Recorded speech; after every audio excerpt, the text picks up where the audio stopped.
অচেনা।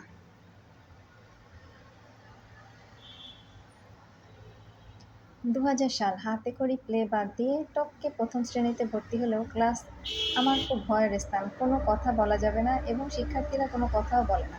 ম্যাম, কে গান গাইতে পারে? ইমরান: ম্যাম, আমি পারি। ম্যাম, সামনে এসো।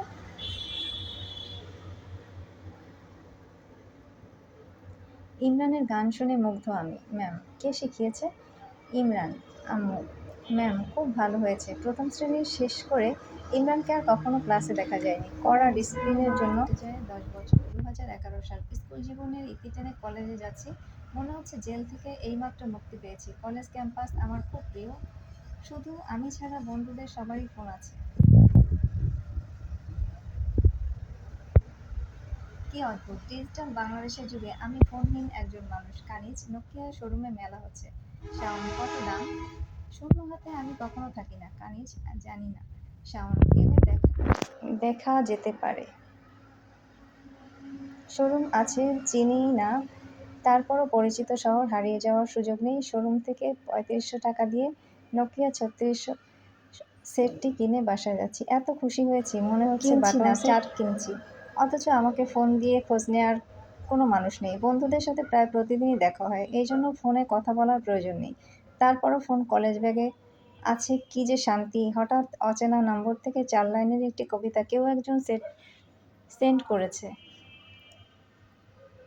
শাওন: এত সুন্দর কি করে লিখেছে? অবশ্যই ডিপার্টমেন্টের বন্ধুদের মধ্যে কেউ হবে। কে হতে পারে?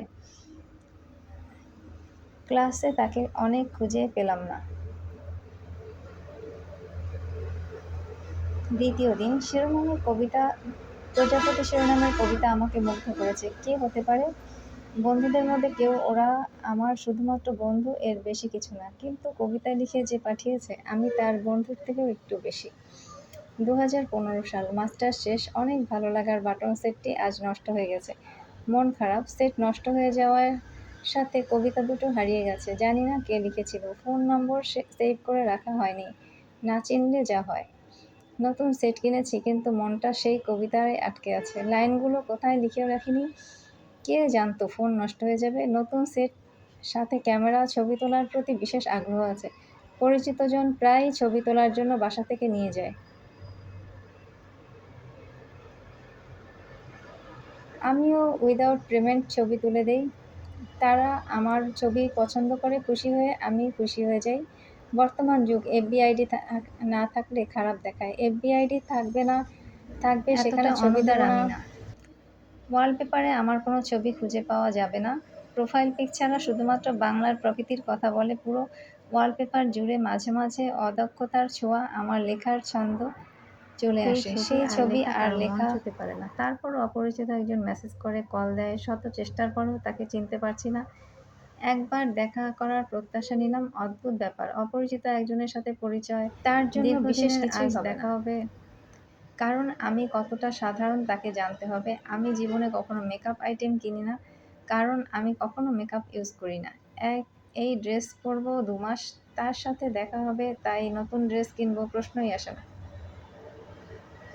মিষ্টি আমি নিজেও খুব পছন্দ করি বললে ভুল হবে, কিন্তু চা কফি আইটেম আমার মাথায় আসে না, কারণ আমি টি লাভার না। অবশেষে বনফুল সেখানে সেখানেই হতে পারে বাকি বনফুল আয়োজন। বেস্ট। সুতরাং আমি কিছুক্ষণ অপেক্ষার পরে ক্যাপ, টি-শার্ট, জিন্স পরে একটি ছেলে এলো। আমি জাস্ট শকড।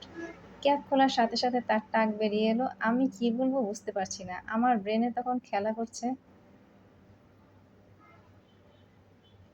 স্কুলের ফর টুডে বইতে গল্প পড়েছিলাম। লেখকের সাথে রেস্তোরাঁয় দেখা করতে এসেছিল যে নারী, সে বলেছিল আমি কিছুই খাই না, অথচ সে গপ গপ করে সব খেয়ে নিল। লেখক মনে মনে বলেছিল মোটা কুৎসিত ইত্যাদি।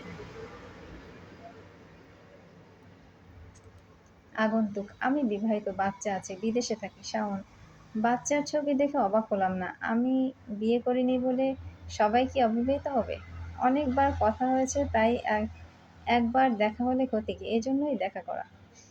খুব বেশিক্ষণ সময় নিলাম না, কারণ আমার অবস্থা বইয়ের সেই কবির মতো। মাঝে কেটে গেছে ২ বছর, যোগাযোগ নেই বলা যায়।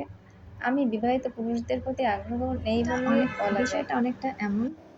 পরবাসী, দূরে থাকো তবু সুখে থাকো। রাজনৈতিক অস্থিরতা: হঠাৎ একদিন পিছন থেকে এসে আমি বলে, "আমি ইমরান, তোমার সাথে পড়তাম।" শাওন, কেমন আছো? এত বছর পরে কিভাবে চিনলে? ইমরান, তুমি ইউটিউবে চ্যানেলে এই স্কুলের ছবি পোস্ট করেছিলে? শাওন, হ্যাঁ। সেই কবে স্কুল ছেড়ে চলে এসেছি, স্কুল ফ্রেন্ড কারোর সাথে যোগাযোগ নেই। কলোনি ছেড়ে এসেছি অনেক বছর, ভাবতেই পারিনি তাদের মধ্যে কারোর সাথে কখনো দেখা হবে।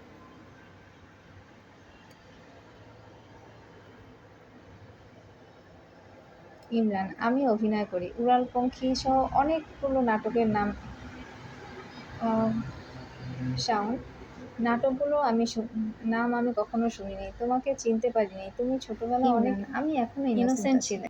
শাওন, লেখাপড়ার ভালো ছিলা, জব করতে পারতা? ইমরান, কষ্ট হয়। শাওন, অভিনয় করতে কষ্ট হয় না? ইমরান, না, 10-12 ঘন্টা অফিসে আটকা থাকতে কষ্ট হয়। শাওন, তোমাকে দেখে অবাক লাগে, কি ছিলা, কি হয়ে গেল?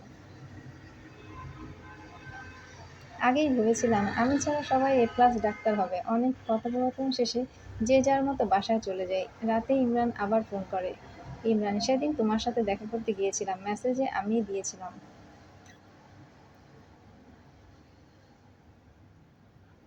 শাওন, খুশি হতে পারিনি, চোখ ভিজে গেছে। তুমি পরিচয় বলেছিলে প্রবাসী, এখন বলো অভিনয় করো, আগে বলনি কেন? তোমার জন্য তোমার কলিগরাই যথেষ্ট, আমার সাথে শুধু শুধু প্রেমালাপ করতে গেলে কেন? তোমার কি ক্ষতি করেছিলাম জানি না, যা হয়ে গেছে তা রিমুভ করতে পারবো না, কিন্তু আজকের পরে আর কখনো যোগাযোগ হবে না তোমার জন্য। আমি পারফেক্ট পারসন না। এভাবেই শেষ হয়ে যায় ইমরান শাওনের একসাথে কাটানো সেই মেসেজ টাইম।